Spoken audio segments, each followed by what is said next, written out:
just want to say thank you to everyone who's come to Truth Juice here in Wales, the very first ever Truth Juice organised festival. I've come from London, and I'm sure many of you have come from much further away. So I just want you first of all to give yourselves a massive round of applause for being here. This is an open mic night, so because none of us is ever any more important than anyone else. We all have all the secrets of the universe deep inside us, and the easiest way to realize that is that every single one of us knows we can think infinitely about anything. And in modern society, it sometimes tends to be we think infinitely about very bad things. But just to show you your own consciousness, you can go into yourself forever and ever and ever. And your spirit, your consciousness is also infinite, it's fractal, it's holographic, and we are all connected to all the secrets of the universe, always. So then I thought, if I could spend a bit more time every day being a little bit happier, eventually I'd be extremely happy all of the time.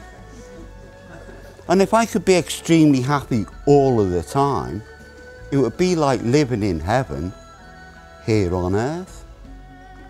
And if I can live in heaven here on earth, then heaven must be a state of mind rather than a place. And I just felt that I was in a position where I could maybe arouse some curiosity, and that this would be helpful in the waking up process of humanity. When we know what these politicians and so on are doing, it disempowers them. Worldwide chemtrailing, fact, admitted in the Times newspaper, Rupert Murdoch propaganda piece, fact. German media admitting chemtrailing, fact. NATO forces taken to court in Germany for chemtrailing, mainstream media, fact. Bill and Melinda Gates, Bill Gates of Microsoft, IT geek, has the Bill and Melinda Gates Foundation. The mainstream media will tell you it's a foundation to spread health around the world, when in fact they're pumping billions into aborting and sterilizing women, especially in Asia and Africa. But my perception of that, whether or not I've seen it as blessed or not, was a different thing. So therefore I come to realise, waking up was realising that I am my own worst enemy. This story happened about 2 years ago, and I was doing some research on fluoride at the time, and I was, in fact what clued me up, I was watching a documentary, and they were saying that a number of people had died from fluoride poisoning, fluoride gas, and I'm thinking fluoride poisoning, fluoride's in our water, fluoride's in our toothpaste. So then I started doing some research on fluoride. I don't know about you, but most people find that around the age of 40 used to be the time when people suddenly woke up. And is there anybody here that can relate to that? Yeah, I thought so. I was the same. So it's usually, I don't know what the reason is, but it's usually when you're around about 40 you suddenly realise that I'm not playing the game anymore, and you don't want to play the game.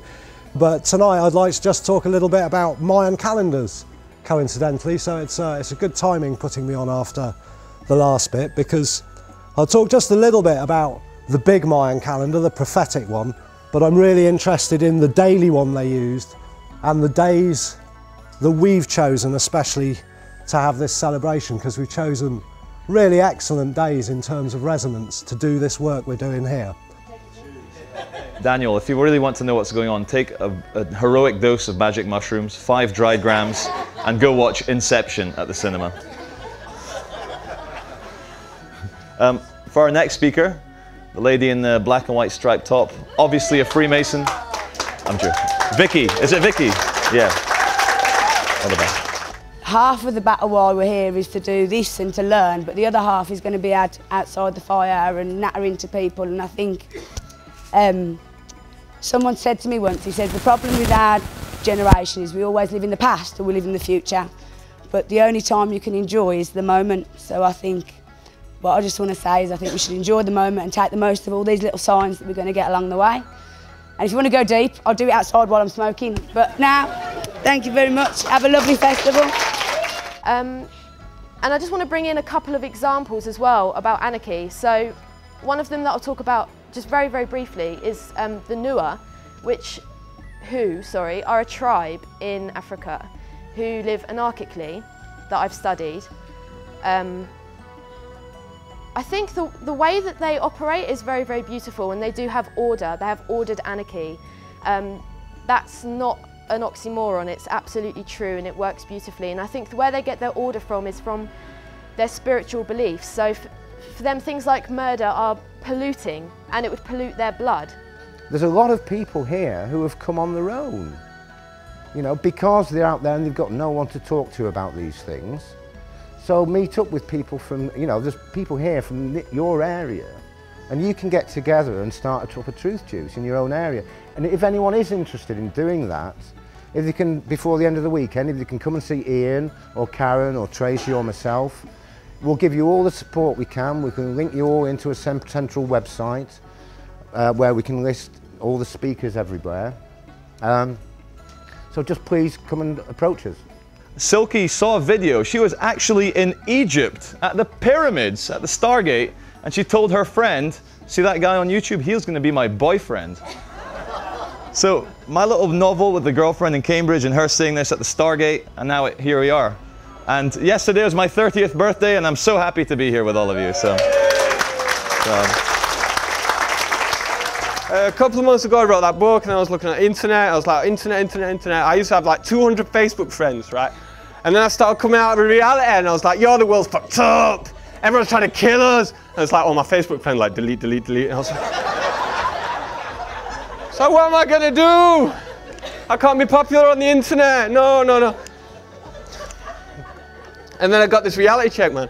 I started hearing about this WeAreChange.org, and I was like, whoa, this is great. These people, they're like going up to Rockefeller and going, yeah, Rockefeller, we know what you're doing. You're a fucking cunt.